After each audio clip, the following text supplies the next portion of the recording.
Welcome back to your favourite channel Magnet Brains. आज के इस वीडियो में हम लोग बायोल्यूमिनेसेंस के बारे में पढ़ेंगे और सारे एनिमल्स के बारे में थोड़ा थोड़ा ओवरव्यू लेंगे कि वो कैसे ये प्रॉपर्टी को एग्जिबिट करते हैं, क्या होता है इसमें। तो अगर मैं आपको बायोल्यूमिनेसेंस के बारे में बताऊं तो ये एक ऐसी प्रॉपर्टी होती है जिसमें बायो मीन्स कोई भी living organism and luminescence means light emit करना। तो कोई भी लिविंग ऑर्गेनिज्म लाइट एमिट करता है। अब ये लाइट वो खुद ही प्रोड्यूस करता है, खुद ही एमिट करता है, बट इसकी जो पूरी प्रोसेस होती है आज वो हम लोग पढ़ेंगे। So without wasting any further time let's begin. Bioluminescence is a natural phenomena in which an organism produces and emits light due to a chemical reaction where the chemical energy is converted into light energy। तो यहाँ पे क्या होता है, एक chemical reaction की वजह से केमिकल एनर्जी कन्वर्ट होती है लाइट एनर्जी में, और ये एक कम्प्लीटली नेचुरल फिनोमेना होता है। मतलब इसमें कुछ भी आर्टिफिशियली करने की नीड नहीं होती, ये उनके अंदर खुद ही प्रेजेंट होता है, नेचुरली ये चीज़ पॉसिबल है।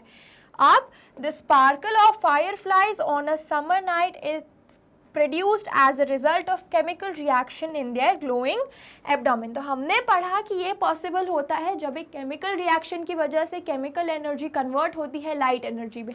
अब इसी लाइट एनर्जी के कन्वर्जन में हमें फायरफ्लाइज के एब्डोमेन्स में एक केमिकल रिएक्शन होता है जिसकी वजह से हमें उनके एब्डोमेन्स ग्लोइंग दिखते हैं। तो समर नाइट्स में हम लोगों ने जुगनू ज़रूर देखे होंगे, उनके एब्डोमेन्स में जो केमिकल रिएक्शन होता है वो उनको ग्लोइंग बनाता है।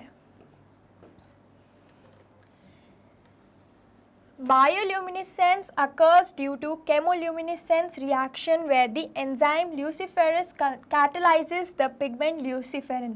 तो हमने सुना इसमें केमिकल रिएक्शन हो रहा है। अभी केमिकल रिएक्शन में क्या होता है, केमिकल एनर्जी कन्वर्ट होती है लाइट एनर्जी में। केमिकल एनर्जी कन्वर्ट हो गई लाइट एनर्जी में।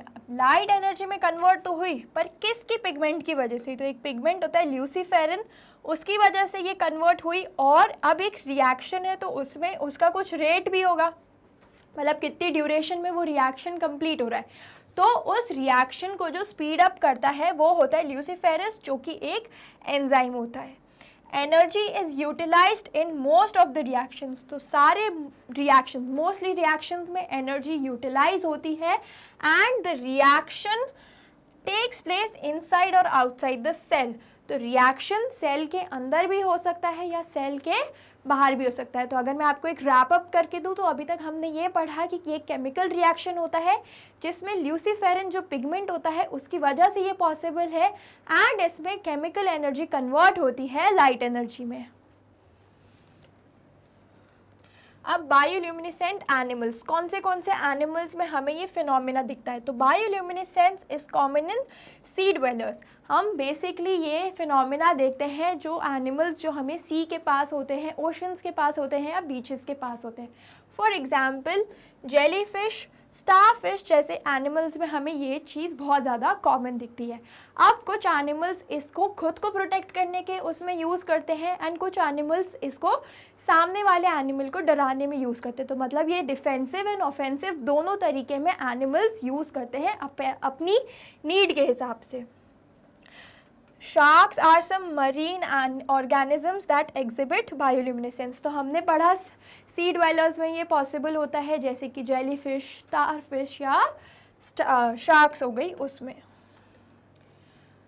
अब इस चीज़ का पर्पस क्या है? बायोल्यूमिनेसेंस एनिमल्स कर तो रहे हैं, बट पर्पस क्या है? तो एज आई टोल्ड यू कि ये ऑफेंसिव एंड डिफेंसिव दोनों मैनर्स में यूज़ किया जाता है। एनिमल्स खुद को प्रोटेक्ट भी करते हैं एंड अपने खाने को सर्च करने के लिए भी इस चीज़ को यूज़ करते हैं। To survive in dark environment like depths of the ocean. तो एनिमल्स कुछ क्या करेंगे, जो एकदम ओशन के डीप सी में रहते हैं, उनको वहाँ पे कोई लाइट पॉसिबल ही नहीं होती दिखना, तो वो क्या करते हैं, अपने फ्लैश को या अपने किसी भी पार्ट को बायोल्यूमिनेसेंट करते हैं, जिसकी वजह से बाकी छोटे एनिमल्स को लगता है वो खाना है, जो उनसे अट्रैक्ट होते हैं। एंड जो बड़ा एनिमल जिसने बायोल्यूमिनेसेंट किया था उसको छोटे एनिमल्स खुद आके अपना, मतलब खुद उसके पास आते हैं, जिसकी वजह से उसको अपना फूड मिलता है। तो ये हम देखते हैं बेसिकली बड़ी फिशेस में जो बहुत डीप सी लेवल में रहती हैं। To attract prey. तो अपने प्रे को भी अट्रैक्ट करने के लिए ये लोग ये फिनोमिना को एग्जिबिट कर सकते हैं। Angler fish have light in front of the mouth to defend from predators. तो एंगलर फिश के आगे वाले टीथ में भी मतलब पूरे माउथ में ये लाइट होती है जिससे वो प्रेडेटर्स से खुद को डिफेंड कर पाती है। Squid emits bioluminescent fluids to defend themselves from predators. तो स्क्विड भी ऐसे करती है, वो खुद को प्रेडेटर्स से डिफेंड कर पाती है। So with this we come to the end of this session. I hope आपको ये थोड़ी भी वीडियो हेल्पफुल लगी हो, तो कमेंट सेक्शन में मेरे को ज़रूर बताओ अगर आपको ये वीडियो अच्छी लगी हो। Stay tuned and happy learning.